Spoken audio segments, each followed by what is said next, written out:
I teach a wide variety of subjects pertaining to game art and VR. I teach 3D modeling, 3D sculpting, coding, texturing, material creation, tech art. Oh, this is one of my favorite pieces of work. It has motion capture based facial animations. Using the iPhone, I went and I R&D'd and developed this entire workflow from like an app on the phone called FaceCap to Maya to Unreal, and I got together and I put together like advanced materials that would create wrinkles on the face dynamically based on the kind of expression she was making. This one was another collaboration with Nvidia, and this one was a main focus was how to get something out of ZBrush because everybody loves to sculpt, but nobody likes to do the boring stuff. Oh, and then it looks like, if I'm seeing correctly at the bottom, you did a 3D print of this. I did, yeah. Okay. It's the biggest one I have.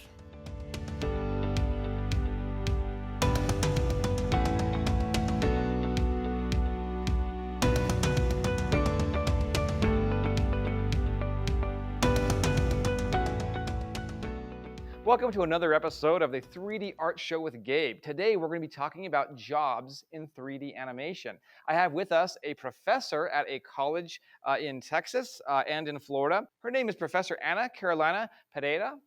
Is that how you say it, Ana? That was the best one yet. Thank you so much. I struggled with that one. Thank you for your patience with my pronunciation. I'm reading your LinkedIn here on my phone. It says that you are the professor at Ringling College of Art and Design. Can you tell us a little bit about that? Absolutely. I've been an instructor there for 2 years and a half now. I teach in two different majors, and I switch between the two. I teach in the game art major, and I teach in the VR major. So I'm very excited because there's so much to talk about. Again, full disclosure, I'm just reading off of your LinkedIn here. It says that you started early as an intern doing 3D modeling at NASA. That was before you were professionally employed. Can you start us back from? I'd even say before that. What did you study in school, and then what led you to work at NASA? Sure. I studied game art and design at school. I try to have a focus on character arts and design. Um, about 2.5, 3 years into my degree, I got the opportunity to intern at NASA. That lasted a good while. The main jobs that I used to do were to recreate NASA equipment in into the into 3D. And it was actually very interesting because I, as a non-American citizen, I couldn't have access to the equipment like all the other interns, so I had to work off of photographs that they took for me. But I would like to say that that's the experience that took me from a hobbyist or an amateur to a professional. It's the experience that broke me, you know, um, helped me teach what a professional is, what my priorities should be, and things like that. It was quite wonderful. I also participated in they had a competition to get into that internship, and I won first place, which was actually really nice. Very cool. Very cool. um, I didn't ask you to prepare this, but I have to ask you. Do you happen to have what you did to win first place? Can we see that? oh, yeah.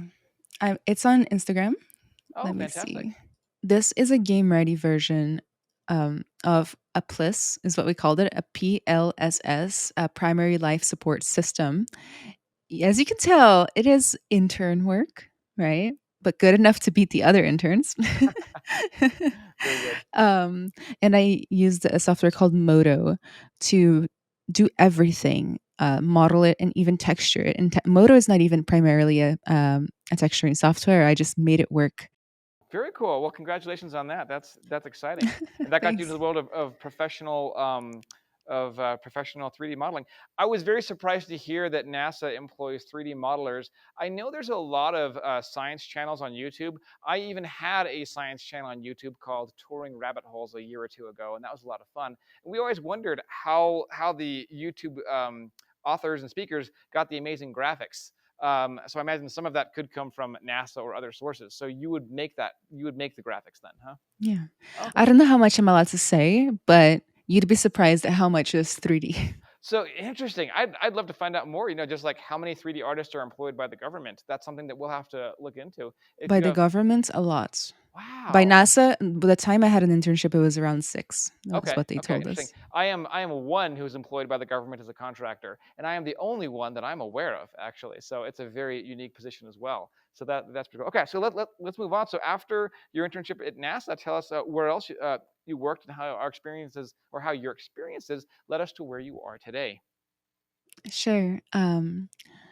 VR was very abundant in the smaller town that I was. Well, actually, it wasn't a small town. It was Houston, Texas, a huge town, but it didn't have that much 3D art for entertainment, not a lot of game studios, animation studios, and things like that. So, what they did have was VR and training and things like centered around serious applications. So that's what I gravitated towards during and after college. Um, After NASA, I started at a company called Uncomfort, which was founded by a lady from Europe that was all about meditation and hypnosis. And she wanted to make VR for cancer patients because there are studies out there that say that your mindset and your well-being and your stress levels do impact your recovery. So we created this app back when it was just like, basically Google Cardboard, Samsung phones, you know, and it was a very meditative app. Even I used it sometimes. And it got picked up in Europe and earned millions of euros in grants. And it was found to be a virtual alternative to anesthesia during small surgeries. So there are video out there of people getting small surgeries, such as getting a Mediport installed underneath their skin on their torso, with no anesthesia or meds at all, just while in VR. I'd actually like to, if it's available on Google, I want to see if we can cut away to that page so our viewers can just see the resource so they can learn more about it. Uncomfort VR. So I'll just try to find their site. Okay, sure thing. Digital sedation is what they call it themselves now. Oh, got it. Okay, wow, digital sedation. Okay. Yeah, I believe that it works. They paid me almost nothing, but it's one of the things that I'm most proud of, I think. That is a very, very cool story. It's always interesting to see how 3D artists are employed other than in entertainment. I'll have to make a whole list on that. That seems like it could be its own podcast just about that. So, yeah. Alrighty. And then what came after that?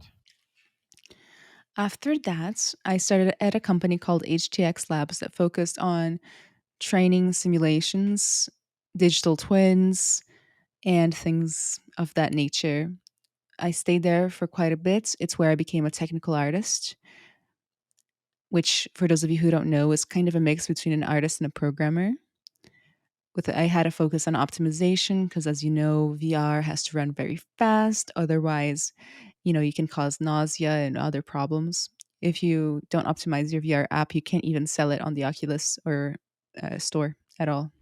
I work in a simulation environment myself, and it's very optimized for exactly what we do. So I'm kind of curious what you all do for or what they did for training, or what you can talk about. Oh, everything is very. Let me think about that. I've done a ton of training simulations for a multitude of clients through that company, clients that you might recognize, such as like MasterCard, done multiple simulations for them, the US Air Force, a ton of simulations for them. In fact, the last one I did before becoming a professor was on my own almost an entire training simulation for the Air Force. I've done, enterprise, medical, education, safety. The very first one I did at that company was actually how to survive if there was an active shooter incident near you. Oh wow. That one lasted a year and a half, and it gave me nightmares for much more than a year and a half. Oh my goodness. Wow. um, Goodness. yeah, That's terrifying. I mean, I'm not gonna lie. I'm that's the real world, and I guess you could say I'm glad that we have simulations that try to allow us to prepare for events like that. I mean, that's part of what simulations should do. So, did you use the same software for those that you use right now, like for the like most part. ZBrush and Maya? Okay, interesting. Yeah. Very cool. So, Unreal being the main software that I always use for development. ZBrush sometimes, although, even though I'm known for ZBrush on the internet, that was like 5 or less% of my everyday job. Um, 3D modeling, environment creation, optimization, animation, blueprinting, which is like the Unreal version of visual coding, lighting, testing, project management, talking to generals at the Air Force. Everything that you just mentioned, you're quite familiar basically with the entire 3D modeling and animating workflow. Yeah. Mhm. That's interesting. So I was actually on Reddit the other day because I'm always on Reddit talking about art and all kinds of stuff. One person posted about his frustrations with working in 3D. He had a very hard time, and he said that he was a generalist. That was the term he used. What he meant was a jack of all trades. And he didn't really have a specialty. And in his comment, he said that the folks that stayed in 3D, at least that he knew, were very good at one specialty and got very, very good at it. It sounds like you, though, could also be described as a generalist. Is that right? Oh, absolutely. Yeah. Okay, nice. I'm very general. Would you say there's some truth to that, to his belief that that it's beneficial if you're very good at one thing rather than being a generalist, or would you say it just depends? I have an entire PowerPoint presentation on this Oh my gosh, exact incredible! topic. Let's pull it up right now. Let's pull it No. up. Yeah, go ahead. Um, the general idea is that both are valid and both have pros and cons. So, for example, if you're wanting to work at a smaller studio, you're naturally going to have to wear a lot of hats. Being a generalist is great. If you want to work at a big studio, AAA, something, for like Pixar, then being a specialist is the way to go because these big studios have huge budgets. They'll hire people just to model hair and just to make textures. So first, it depends on your priorities and your circumstances. And, if you're a specialist, you can become extremely, extremely good, high quality artist at one thing. Whereas as a generalist, you're growing much slower in like 10 things.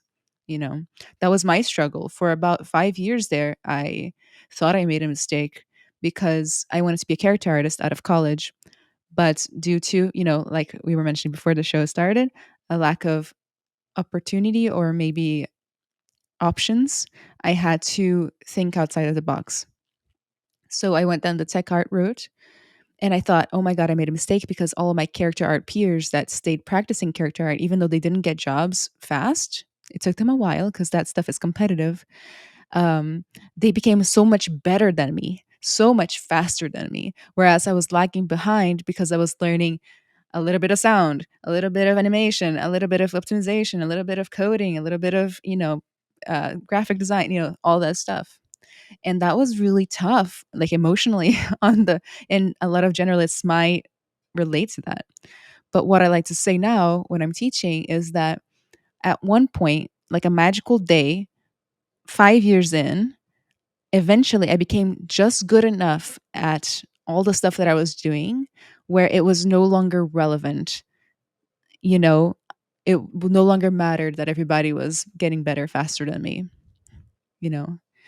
And I never noticed that day when it came, you know.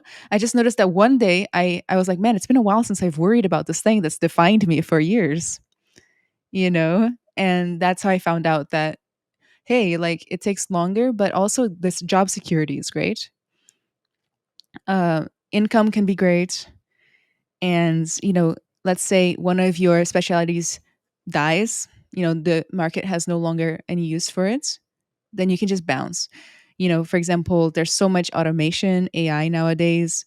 If there were people that were specialists in by hand recreating the human body and the human face with like pore by pore, and now they just use scans. So, like, is that a specialty that is dying away? I don't know, probably. What's going to happen to those people? I don't know. They're going to have to adapt. Yeah. Wow. Wow. What a story. That's incredible. That's exactly how I feel. I've been modeling for a year, and then I looked at your stuff, and I was like, I'll never be that good. So there's, I mean, yeah, just there's artists will always compare, but it's also inspiring too. So I don't think that that's a bad thing. So there's one other, there's not one other question. There's a couple other questions I want to ask you about jobs in general. I live in New Mexico. I live in Albuquerque, New Mexico, and I landed a job. I don't know how many jobs there are here. Um, would you say that for those looking to work in the field of 3D animation in any capacity at all, I'm talking about any job whatsoever, do you really have to be in a certain location, or are there more remote jobs now that COVID has happened and we've gotten more used to working remotely? I would say there are more remote jobs nowadays. Nice. Although every day I see a different headline that makes me wonder if they're going away, you Okay. know? Um, but yeah, there's so many more remote options. Nice, nice. So then, again, for those who are watching this show who dream of working in 3D animation, who are, say, very, very passionate about art and just getting started, would your advice for them, considering what we just talked about with remote jobs, be just like post your skill set on a website like Fiverr or something like that? Is that how you find jobs remotely? I'd say that that's one of the many ways that I would suggest for them to get started. I do suggest that to my mentees all the time. Just to build a reputation, learn how to deal with clients, and get your first few clients, do post your work on Fiverr, Upwork, whatever you like. But that's just one piece of the pie. You also need to, learn how to market yourself, put yourself out there, even if you don't feel ready, like post your work on ArtStation and portfolio websites, forums, social media. Um, go to events, even if it's online. Go to networking events, get to know people. There's so many Discord servers out there that have 3D artists in them talking 24/7 that you can meet them, and that's how opportunities come around Nice, you know fantastic. I am part of a single Discord server right now for 3D artists. I think it's called Great Minds Think Alike. It's a huge, huge Discord server. Do you have any that you would feel comfortable recommending? I have my server, Oh, nice. which is pretty big, but I'd say that it stands out because the community is curated and everybody's very nice, polite, and kind and supportive, Oh, which wonderful. is something that you might not find in every server. Okay. May I ask if you're comfortable? What's your server called? It's called Anna's Art Community. And yeah, I can just put the link in the chat. Awesome. I'll join that. Then I'll be part of two of them. So thank you very much for that. Awesome. Okay. And then a few other questions here. We talked about before the interview, I asked you how you got your gig with streaming. And you had a very interesting answer that I wanted you to wait to answer until we got to this interview. So I'll go ahead and ask you again. How did you start streaming? So, as I hinted at before, I decided to stream out of a lack of options. Let me paint you a picture. I was a nobody, out of college, a little bit depressed, super stressed. I had a student visa that was about to be up, and I needed a job right away in order to, be able to stay in the country or, that kind of thing. And um, that has so many restrictions. I couldn't do freelance. I couldn't do so many things. I didn't have the opportunities that everybody around me seemed to have. And I felt really limited. I felt really desperate. Um, so I sat down and I started trying to brainstorm ways I could take things into my own hands, create more opportunity for myself, create those options that I just didn't have.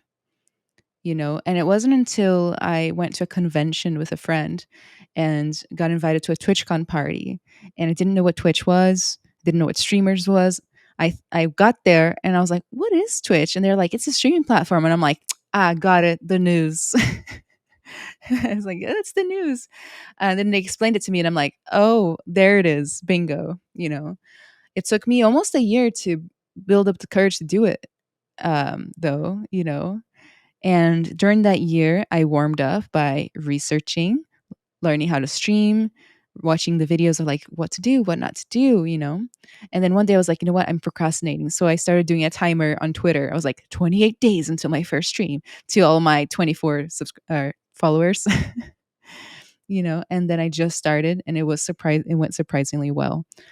Right away, things started to change. I became more confident. I got more opportunities, more options, and I was able to, exactly as I hoped, take things into my own hands and create my own destiny, so to speak, by not depending on anybody.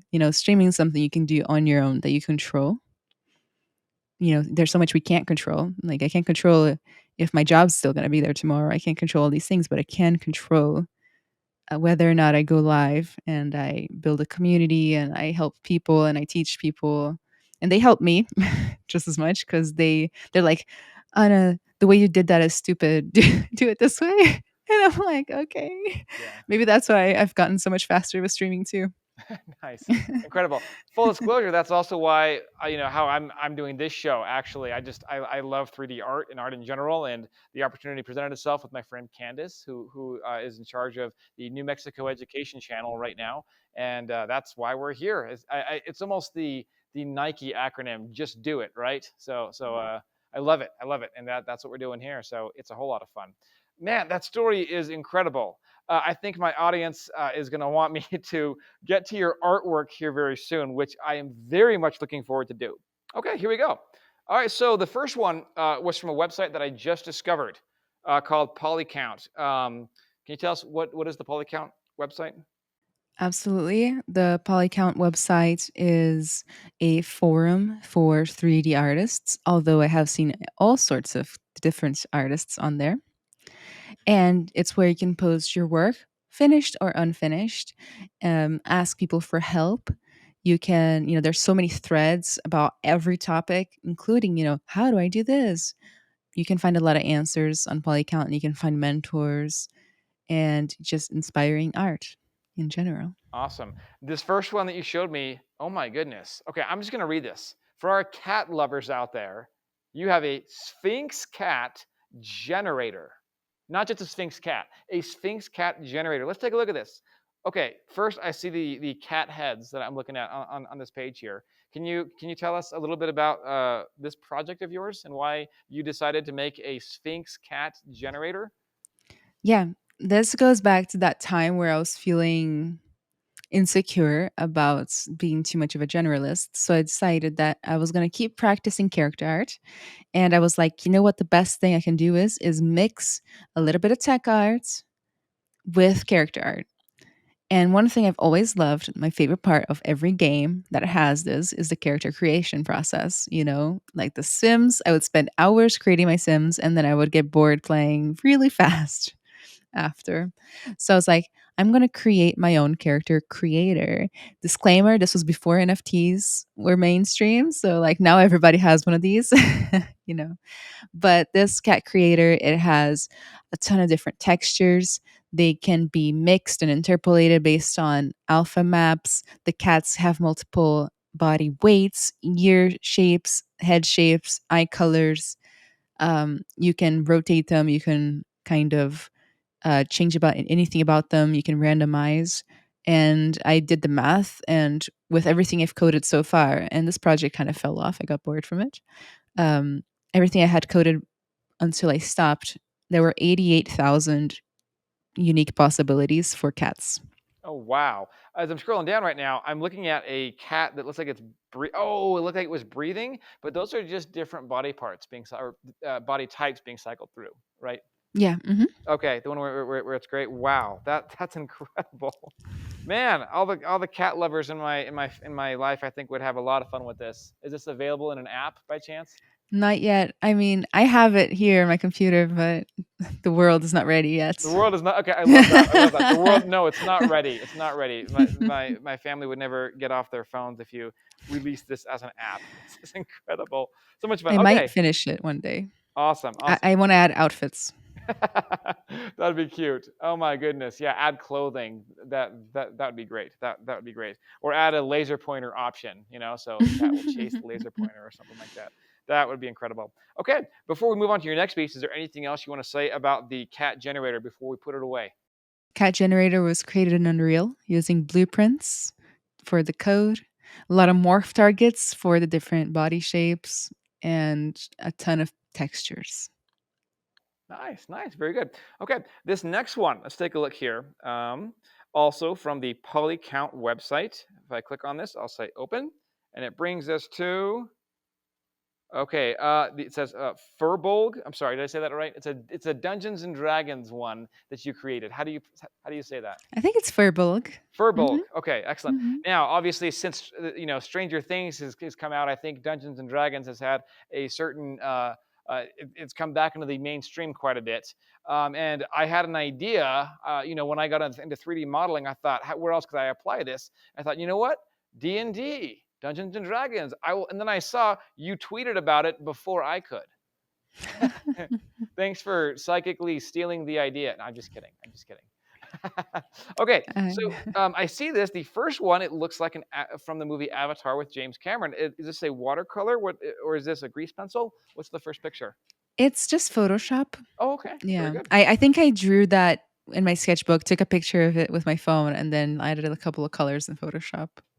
I love the proportions, by the way. I always struggle with proportions. My nose is always too close to the eyes, all that stuff. So, man, beautiful, awesome. Okay, and tell us a little bit about why you wanted to include this in your pieces of work that we talk about.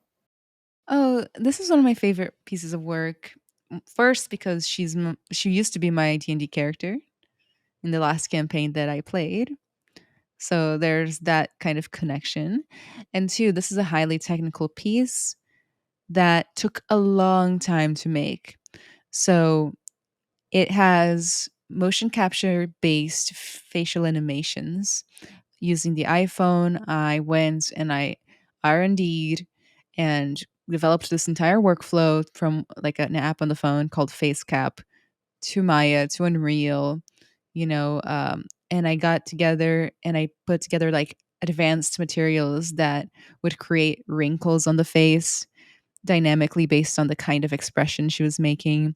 I made every single fax, I think it's what it's called, FAC, facial activation code, I think that's what it is, but I'm not sure. Don't quote me on that one. Okay, I And won't. basically, and basically, every single muscle movement in your face, it with normal animation, it tends to add up to 51. So I made 51 morph targets of different facial movements that can then be mixed together to create animations. That was painful and difficult. um, I did 51 of those. I designed her textured, made game ready hair, all that stuff. And then I'd never posted her to my portfolio. And then around the time I was like, you know what, I'm going to dust that project off and post it. MetaHuman came out for Unreal, which does all of that for you. Oh my goodness! Wow. It was such a sad moment. That's how it goes. I'm sure there are many stories about people whose ideas are stolen. Yeah, I mean, not stolen. I'm sorry. I mean, like, you think of something and it's already made. So incredible. I need one of those right now for one of my models at work. And again, it's funny, since I've only been doing this for a year, everything has been done under the sun. You just have to like Google it and find it. I'll be trying to make a model of a face or something, and then I'll find out about, oh, there's already something that does that. So that's the other intimidating thing is it's as I'm a modeler myself, and again, I have 11 months of experience. So if you remember where you were with 11 months, just learning the right way of doing things so you're not wasting time, I feel really incompetent 90% of the time. But I keep going because I want to make cool stuff like this. So this is incredible. Wow, I'm looking at the bottom here where it shows the GIF images, where it shows the earrings popping on, and those are beautiful. Is this project done? um 90%. Okay. Yeah. Nice. I don't know if I'll ever finish it, The whole metahuman thing took the winds out of my sail.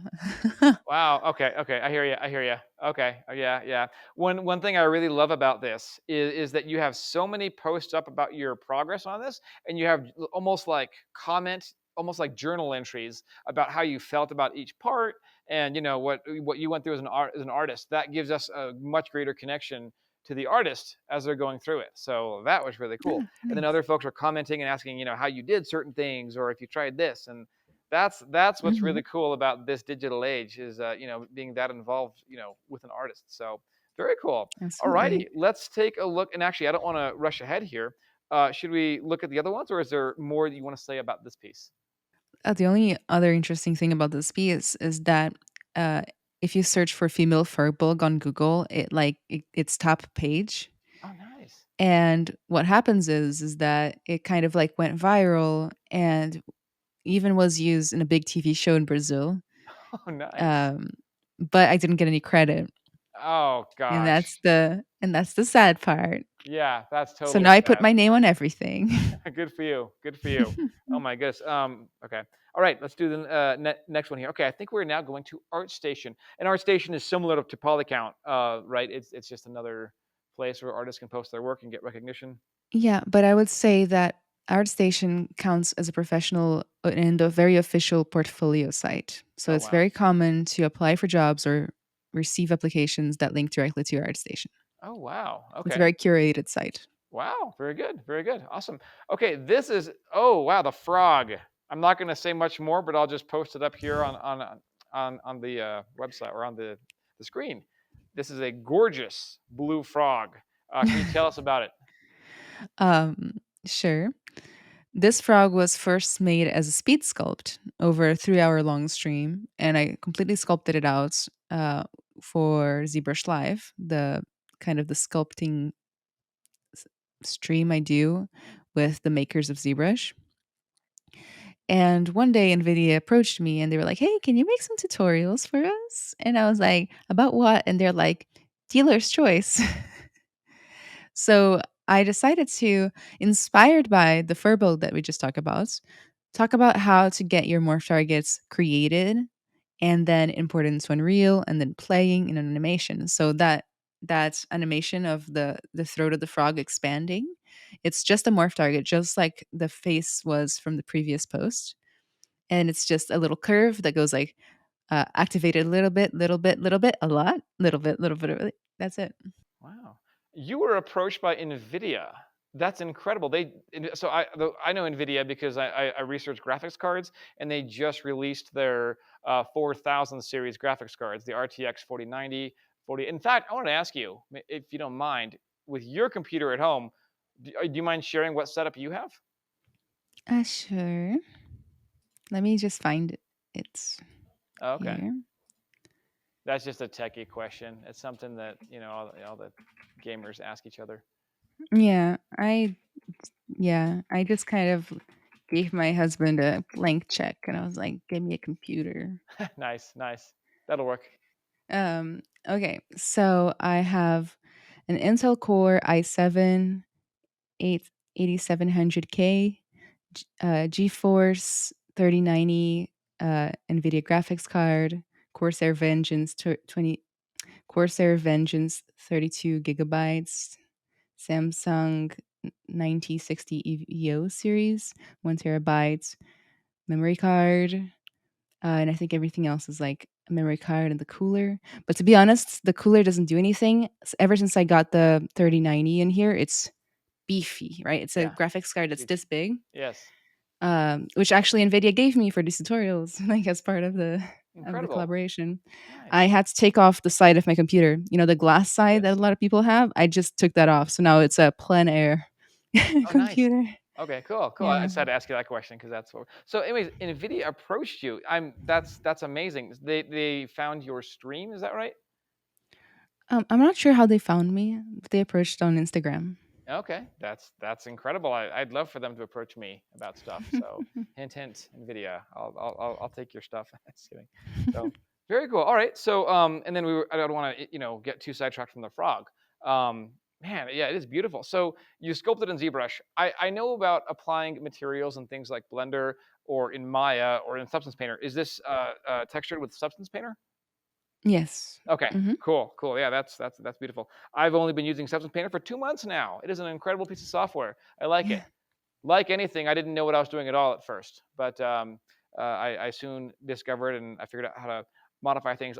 I have a tutorial that I'm making on how to make a woodland camouflage metal material because they don't have that by default in Substance Painter. And it took me when I was brand new like 2 hours to figure it out, but I figured it out and it takes 2 seconds to make.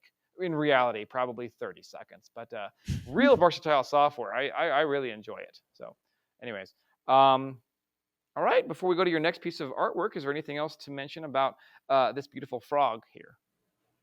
I turned this frog into a hologram. This is a little device from the Looking Glass factory. It's called Looking Glass Portrait. And what it does is it takes multiple renders of your creature or model from multiple angles and then stitches them together into a little hologram. And it's so neat. Incredible. That's awesome. That's awesome. We'll have to link that as well in the show notes. There's just so much stuff in here to We do. need to get an Awesome. affiliate link. Yeah. Let's see a picture of it. I have that little thing here in my hand. Oh, Wait, show us, would you? Oh, okay. Okay. but I had to Cool. plug it in and stuff. So there will be a video Okay. that I took on my phone that I'll have to like send it to you. Excellent. All right. That's very cool. This next one is a Great Dane study. And again, I'll just let you take it from here. Tell us about this guy. This one's pretty simple. It was just a stream long study of a dog. And, I like to tell my students that sometimes, less is more. Not every piece in your portfolio needs to be, a showstopper. Mhm. Just you need a variety, something that shows that you understand form, you understand how things are supposed to flow together, and have a wide variety of subject matter if that is something that you need in your portfolio, depending on what your specific goals are. Nice, very good, very good. And when you mentioned, I know you were a professor. What may I ask? What subjects do you teach specifically? Oh man. So many. um, I teach a wide variety of subjects pertaining to game art and VR. I teach 3D modeling, 3D sculpting, coding, texturing, material creation, tech art, um, and basic things like how to run a studio, how to play test, how to run a successful play test, how to put together a portfolio, kind of like career things. I've even done video editing and like how to put together a trailer for your game. I'm forgetting stuff. There's so much more. Like since I do have experience in so much of the pipeline, it comes in very handy for teaching the students. Incredible. That's huge, huge. Obviously, that's going to be a variety of classes that you teach. A It's not variety. all in one class. All in one day. Yeah, exactly. All in one PowerPoint. Okay, okay, very good. Okay, this last one, the Game Ready Dragon and tutorial. This one's incredible. Look at this one. Okay, tell us about this one. um, this one was another collaboration with Nvidia. And this one was a main focus was how to get something out of ZBrush because everybody loves to sculpt, but nobody likes to do the boring stuff, which is, read topology and UVs and things like that. The tech side is what they call it. So I decided to make a tutorial focused on that. And also like how to save time when texturing it in Substance. So almost all the texture you see is just based on a bake and then being really clever with your masks. Nice, nice. Very cool. Oh, and then it looks like, if I'm seeing correctly at the bottom, you did a 3D print of this. I did, yeah. Okay. It's the biggest one I have. Oh, wow. Incredible. That is extraordinarily detailed. That is Here. incredible. So I think I was telling you this either in the email or the TikTok or Twitter or something like that. I asked you if you do much in Blender. The only sculpting I've done is Blender. Oh, you have it right there. I have I it right wasn't even paying here. attention, and you held it in front of the camera. Man, that is beautiful. Look at how That big is. this thing is. You should sell that. I mean, it would sell very well. I think it would. I'd buy one. I think. That's incredible. The only sculpting I've experienced with is Blender, mostly, and I'm sure you can understand this perspective. I have access to Maya from work. They pay for the license. I don't pay for it on my own. There's not a need for any sort of sculpting where I work. So if I want to experience sculpting, I have to do the free way, which is Blender. Blender's not bad. I mean, their sculpting is a lot. It's a lot of fun to sculpt in Blender. There's some cool YouTube tutorials on sculpting in Blender, but I've never done ZBrush itself. Um, yeah, ZBrush. So I guess my question was going to say, like, how could somebody try ZBrush if you don't have a license for it? I guess just be a student, right? ZBrush recently got acquired by Maxon and they changed the payment structure. I believe it's a lot more friendly now because it used to be that even students still had to pay $400 for it. Oh, wow. Okay. Yeah. So now I think you can get it for like, $20 a year or something like that. Oh But let my me god. see. I can't tell where the price button is.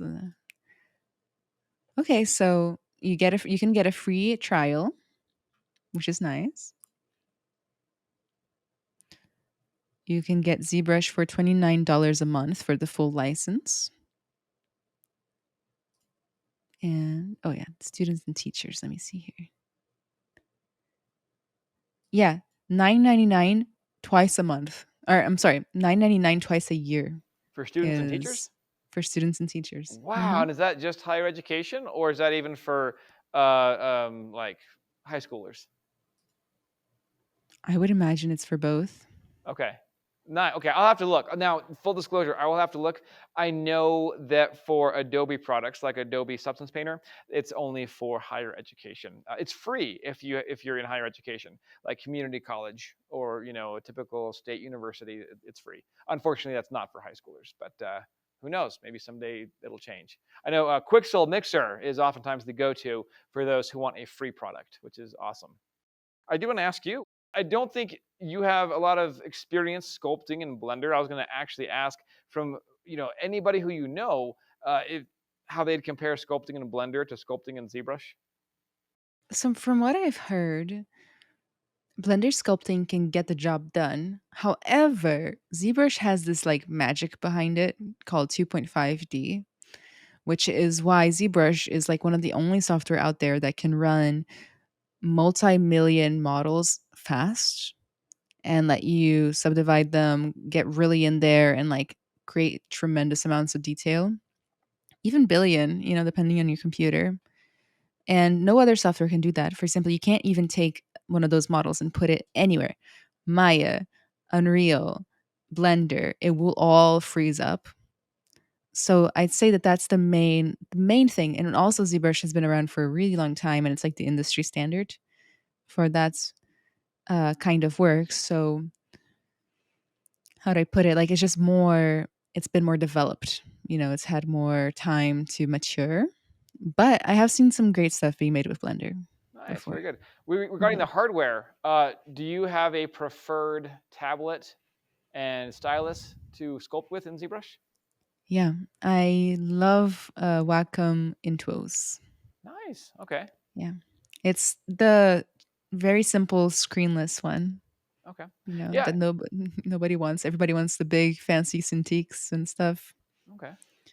Interesting. May I ask why do you prefer the screenless ones versus the screens? I have both, and actually, I have like so many. I'm looking for people to take them off my hands, I guess. But um, I like the way it works with my setup, and I also like the way it doesn't hurt my posture, because I have a lot of carpal tunnel, my back can get really tight after many hours of sitting at my desk. So, um, with the screenless one, you're looking forward at the computer to monitor and your arm is completely flat against the table. Whereas with a screen one, you tend to look down, so you like hunch over more than you already would, and your arm is like at an angle, which I personally don't like. Okay, very good. I think the last question that I had planned, and then we can just talk about whatever or call it. The last question that I had was for those who are beginning. There's a lot of tutorials out there. It's almost overwhelming. It's almost overwhelming, and like you almost freeze. Do you have a favorite tutorial that you like to recommend for beginners? I made a tutorial series myself with Maxon, the owners of ZBrush, and it's going to come out probably at the beginning of November. And I made sure to make it the most friendly, slow, no fluff series you're ever going to get on ZBrush. And it's official, it's going to be hosted on their site and it goes over all of the basic tools that you might need as a beginner. And then we're releasing a second series where you can follow with me step by step as I walk you through it. Oh man, what a timely question for you, huh? Awesome, awesome. And you know what I realized? It's 4:58 here. I may get kicked out of the studio. We just kept talking. I didn't even ask you if you wanted to do a random tutorial. It would have been awesome if you did, but we may not even have time.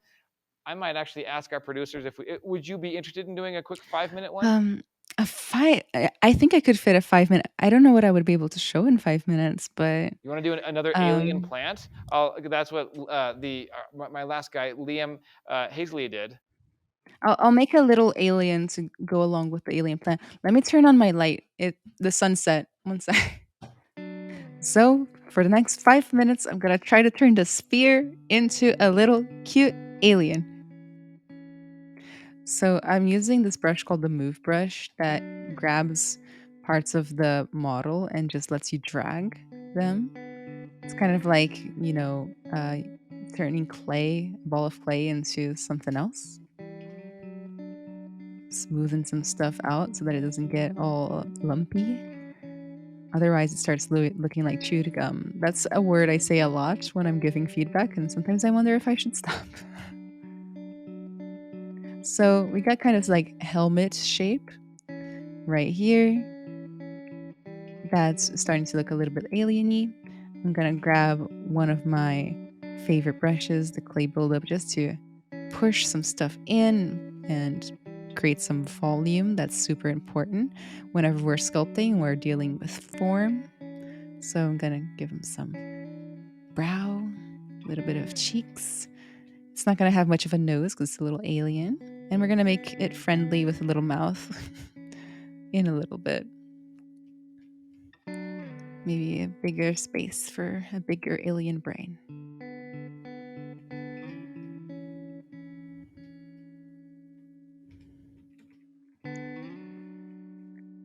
I'm going to divide my model up a few times so that I can get more detail. As you can see, we can't see as much of the polygons. It almost looks pixelated, right?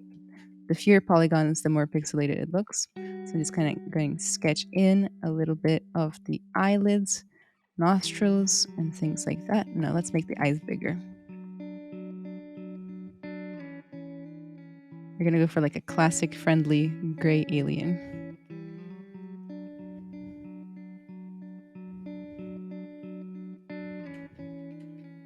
Like this. I'm going to refine some of the shapes, especially when you look at it from the bottom. It looks pretty awful. So we're going to look at it from the bottom and just round out those eyelids.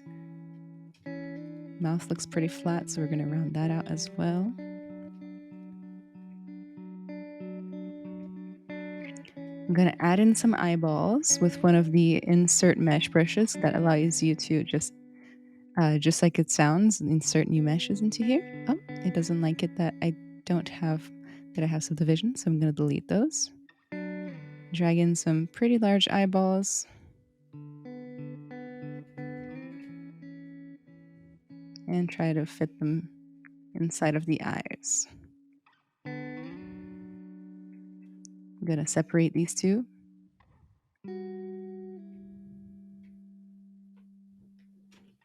Use my move brush again just to make the eyes all fit together.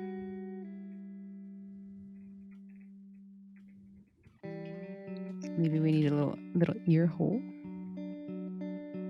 A little bit more jaw definition. Since it's only 5 minutes long, I'm not going to put in a neck. We're just going to pretend it's wearing an invisibility suit. A little bit of chin.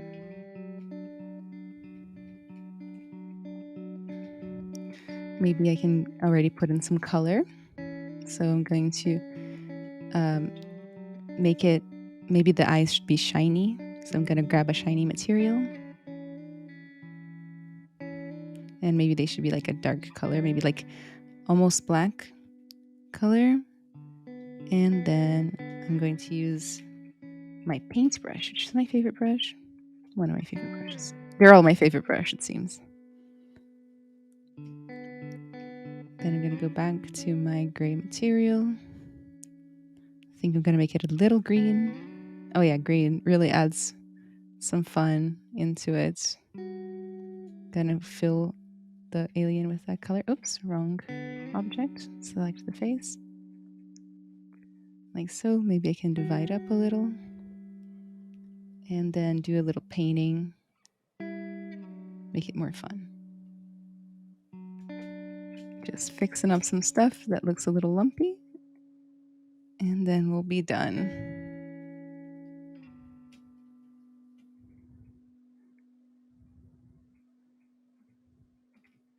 There we go. A little alien in 5 minutes or less. Yay, awesome. It was a huge pleasure having you on the show today. I learned so much. Let me tell you, it was inspirational hearing the struggles and the triumphs of your journey as an artist. And I think our audience appreciates that as well. There are so many out there that have so much passion for art and don't know where to get started and want to explore digital, and so many questions about where do I even work? How do I even do this? So I just want to say I appreciate you sharing your story, and we will include all of your names for Instagram, and or sorry, your handles for Instagram and for Twitch and for everything else. Is there anything else that you'd like to plug or that you would like to say before we close? Sure. So, for those of you who don't know, I teach a workshop in ZBrush, how to become a better sculptor, every single Wednesday. So, if you visit my Gumroad, you can join us. Basically, we do a project from beginning to end, from the beginning of the month to the end of the month together. And it's every month is a different theme. Everybody gets to pick the theme. So, right now, we're doing spooky sculpts.